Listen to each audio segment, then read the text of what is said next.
বন্ধু বান্ধৱীসকল ইনোভেট আসামৰ নতুন এটা ভিডিঅ' লৈ আপোনালোক সকলোকে স্বাগতম।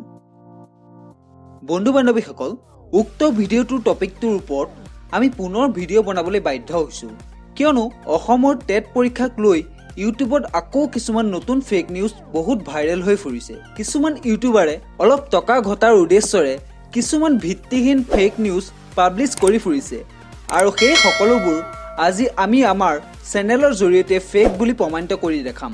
আৰু এই ভিডিঅ'টো বনোৱাৰ উদ্দেশ্য এটাই আপোনালোকক এইবোৰৰ পৰা সচেতন কৰা, কিয়নো এনেধৰণৰ ফেক নিউজসমূহে আপোনালোকক পৰীক্ষাৰ বাবে প্ৰস্তুতি কৰাত আমনি কৰি আহিছে আৰু আপোনালোকে অধ্যয়নত ভালকৈ মনোনিৱেশ কৰিব পৰা নাই।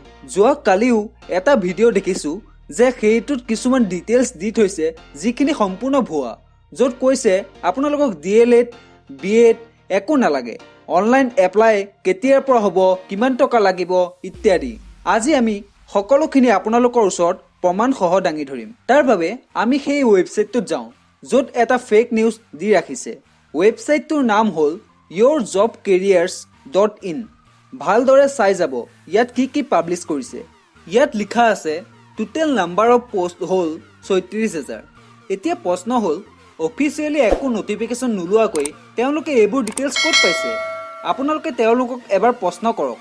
আৰু ইয়াত LP টেটৰ বাবে যিখিনি যোগ্যতা দি থৈছে সেইখিনিত DLED বা b.ed একোৰে কথা উল্লেখ নাই, যাৰ বাবে প্ৰচাৰ হৈ ফুৰিছে যে DLED বা b.ed নালাগে।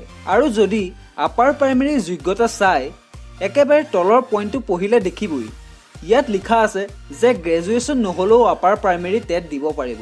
আৰু সিহঁতবোৰৰ কিবা মতভাৱ হৈছে নেকি যে আপাৰ টেট অৰ্থাৎ আপাৰ প্ৰাইমেৰীৰ বাবে ন্যূনতম যোগ্যতাই হৈছে ডিগ্ৰী পাছ, আৰু তেনে ক্ষেত্ৰত ডিগ্ৰী নোহোৱাকৈ কেনেকৈ আপাৰ প্ৰাইমেৰী টেট দিব?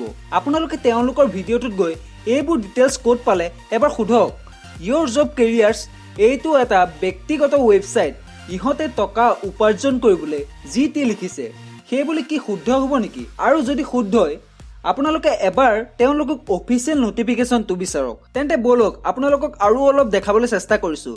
ইয়াত চাওক এপ্লিকেশ্যন ফিজ কিমান লাগিব সেয়াও উল্লেখ আছে, ৭০০ টকাৰ পৰা ১,০০০ টকা, যিটো সম্পূৰ্ণ ভুৱা। অফিচিয়েলি একো নোলোৱাকৈ ক'ত পাইছে তেওঁলোকে এইবোৰ?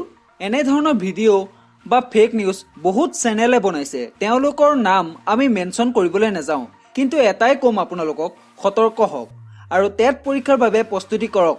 এনেধৰণৰ ভিত্তিহীন ভিডিঅ'বোৰ চাই হতাশত নুভুগিব আৰু যিমান পাৰে ভিডিঅ'টো শ্বেয়াৰ কৰক, কিয়নো সেই ফেক নিউজবোৰে গোটেই অসমৰ ইউটিউবখন দখল কৰি আছে।